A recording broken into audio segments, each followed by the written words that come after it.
Hi everyone, I'm Dina and you're watching DIPARTICLE TV.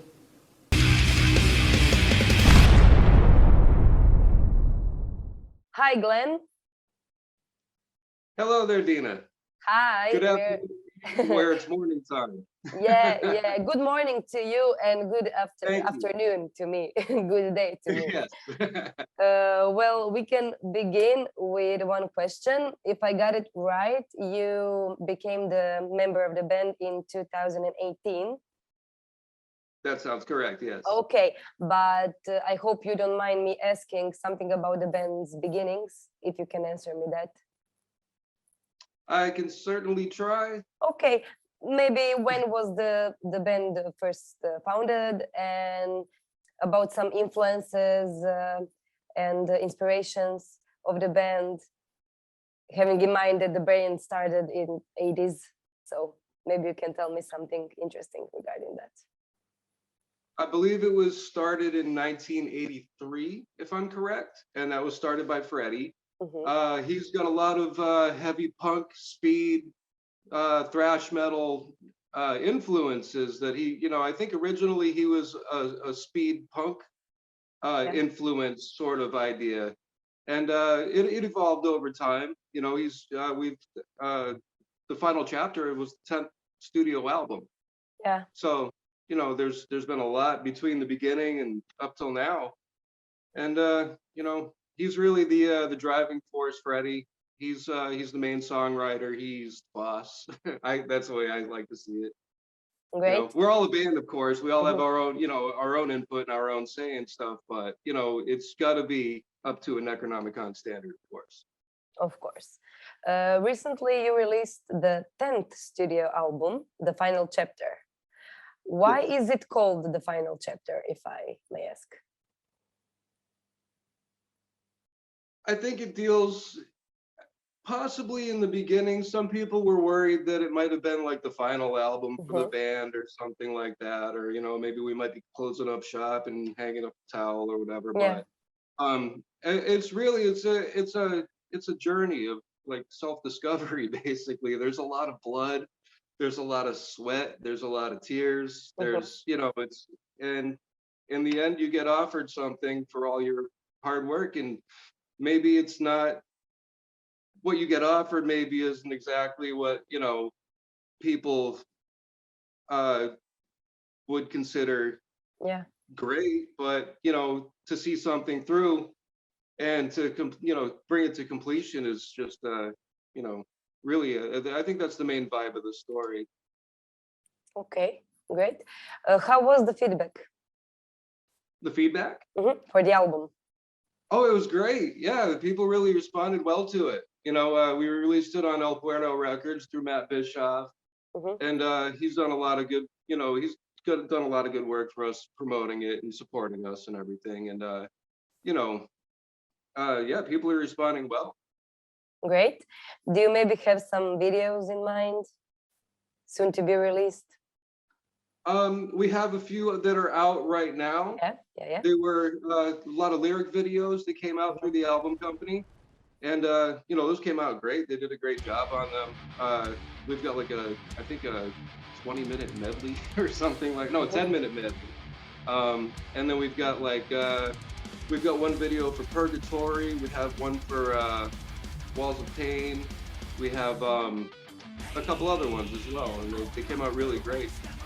Okay. I like the Purgatory video. Okay. I like them all. I mean, I enjoy that one. Speaking of likes, maybe one question that it's not likable always, but do you have a favorite album or songs when it comes to your band's music? I really enjoy listening to Invictus. That's a great album. Escalation is a great album. There were some really good songs on that one. When the Curtain Falls is great. That was on Pathfinder. Okay. Pathfinder is a great album too. So basically all of the albums, like. Yeah, I love them all. I love them all. That's great. That's what's really cool about this band, is because like this is a band that even if I wasn't in the band, this is a band that I would listen to, and that really. Yeah, That's what I was trying to ask earlier, but I forgot. Did you listen to the band's music before you became the member? I was familiar with them. Yeah. You know, I wasn't really as well versed in their back catalog as I am now, but I had known of some of their songs, and you know, it was really it blew my mind when I was offered the position as the guitar player in the band. I just couldn't believe it. It was, Amazing. you know, yeah. I mean, you know, geez. Great. Congratulations, though. I mean, Thank you. like 4 years later, but congratulations. Okay, how were the past 2 years for the band, having in mind the pandemic and the whole situation surrounding it? Well, we're staying optimistic. You know, we're really we're still hanging on, and we're still progressing forward as well as we can without the live shows, unfortunately. Yeah. You know, at this point, we did have a tour planned, a European tour starting at the Okay. end of March until the end of April, but we've postponed it until September because of just the whole situation with everything, the war that's happening now, and all the crossing into the borders. We were going to about a dozen different countries, Yeah. and it became very complicated to be able to move about freely like we would like to. And You were you know, supposed to go to Ukraine too, right? we were supposed to go to Ukraine, yes. Well, Ukraine, we were going to start in Berlin, Germany. yeah. We were going into Poland, Ukraine, Czech, Hungary, Budapest, Romania. We were planning to end in Italy and France. And so, yeah, it was a big tour, and we had a lot, you know, a lot of places that we were going to see. But, you know, Well, let's hope for peace. That's all I can say. absolutely. Yeah, you know, and like the world really needs that right now on top of everything else. It's just ridiculous. I don't understand war. I'm not somebody Nobody who's smart understands war. It doesn't make any sense to me whatsoever. It really doesn't. No, it doesn't.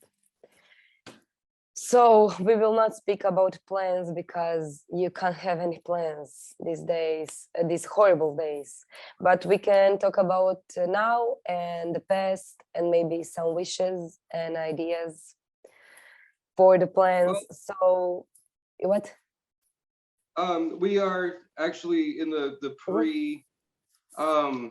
the planning stages of our follow-up album to the final chapter. Great. So tell me about that's it. what we're going to be concentrating on in the coming months. It's okay. it's in its beginning stages right now, but yeah, it looks like there's going to be a follow-up to the final chapter. So, you know, to answer your question from before, that was not the end of the band, right? You know? Amazing.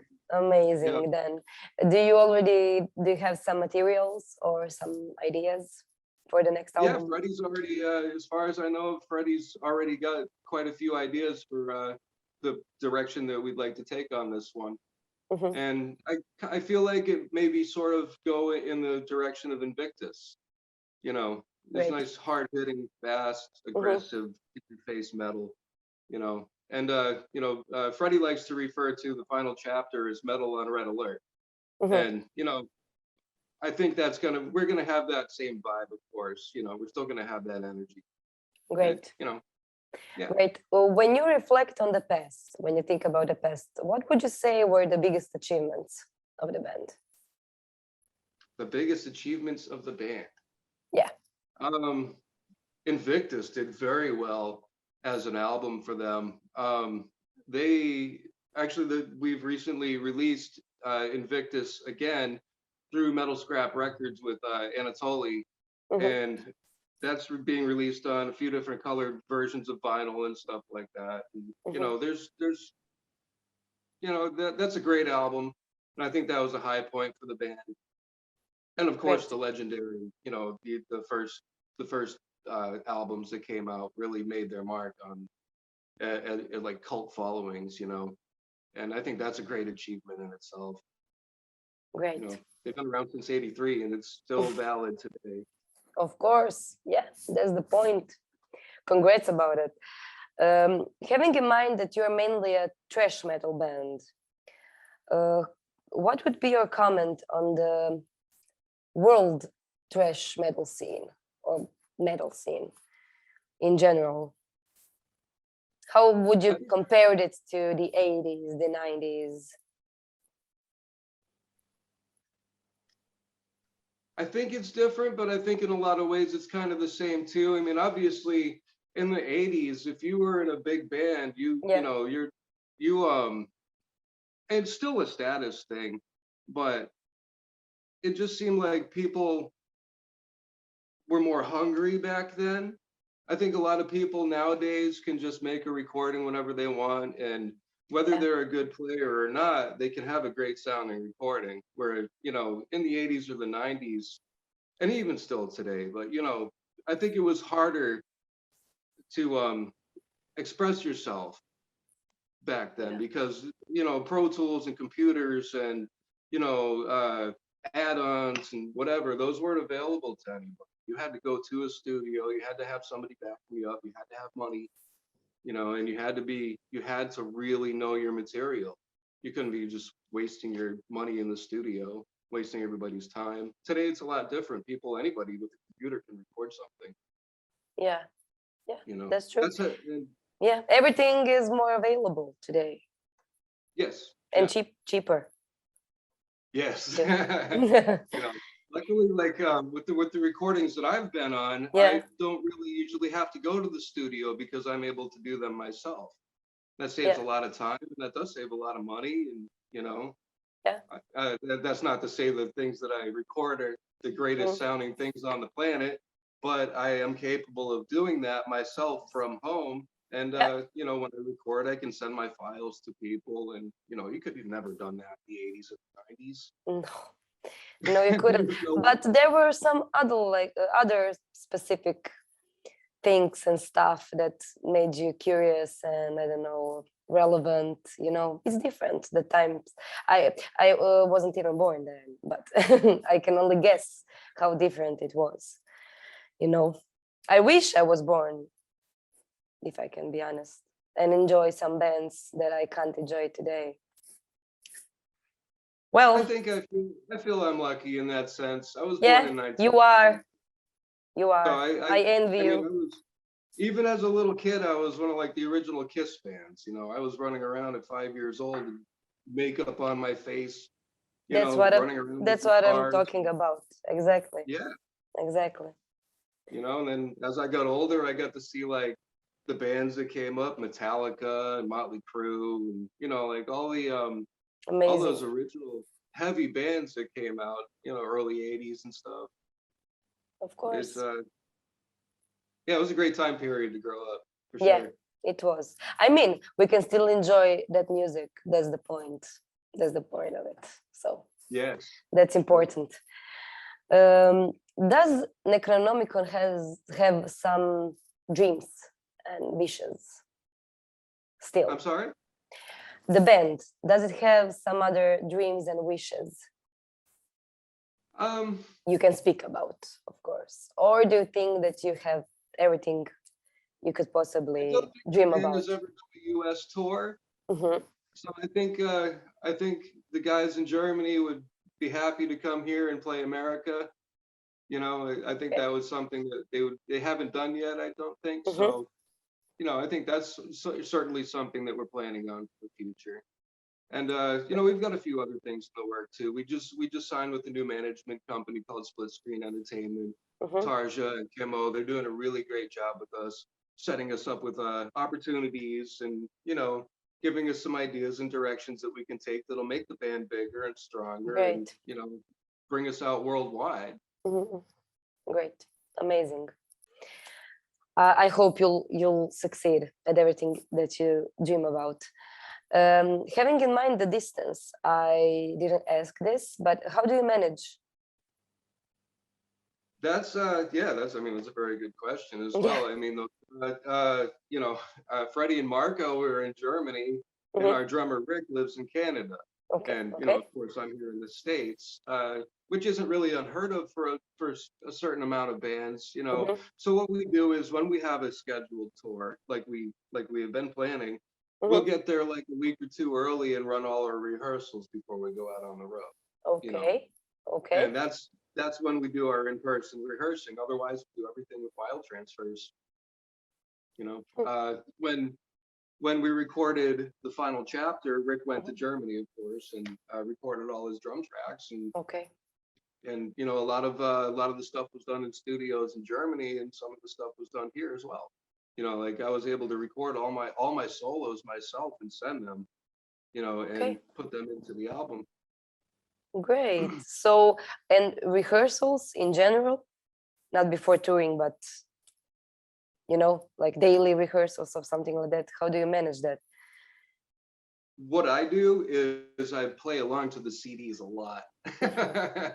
You know, and I think everybody does that as well. You know, we got the recorded material, we have the final chapter. So to me, that's how I rehearse. Okay. I just spend hours and hours with I got a little MP3 player and a little practice amp that I got set up, and you know, I just well, over and over. Like we said earlier, everything is more available today, so yeah, that's great. Never would have been. Just like even in the old days, there's no way I would have ever been able to even to talk to you. Imagine if this was 1992. How would I even, you know, how would I even gotten your telephone number or something? I don't know. I don't know. So that's one really great thing about technology. That would be a payphone or some public phones on the street. Like, what can you tell me about your first album? How was the feedback? Sorry. Well, everything is different now, so we all need to manage. Yes. Okay. Do you have any other thoughts you want to share with me? Some stories or something like that? Because we are at the end of the interview. So that went by really fast. I can't even believe it. Yeah. You know, once you get rolling, it's, you know, it's like, oh my God, it's the end already. Yeah. Just, you know, all I'd like to say is we've got the final chapter out, and we're working on the follow-up. So there's going to be some great new music from us very soon. And as soon as we're able to safely, we're going to get out and, you know, do that tour that we've been planning on doing, and it's going to be a great time. We're going to see a lot of people, hopefully when everything will I like to be optimistic, and you know, even though sometimes it doesn't look that way, I still like to say it's going to happen. And it will happen, just when the timing is right, when everything is safe. And you know, I'd like to tell the Ukrainian people that I know on here, Anatoly, you know, he's been a part of the band for a long time. He's been a part of our management, and you know, it's sad to see some of my friends over there, you know, having a little bit of stress over the world situation right now, and you know, fighting. And so I just want my friends to be safe, and you know, I think about all these people a lot. Yeah, we think about all of them all the time. Yeah, it's bad for everyone. You said that perfectly. So with that message, we will now like sign off. Thank you very much. It was really nice meeting you and talking to you about the band. Thank you very much. I really appreciate the opportunity. It was great, and I'm very glad that I talked to you today. Likewise. People, follow their work. Thank you for watching us again, and don't forget to subscribe and stay tuned for more.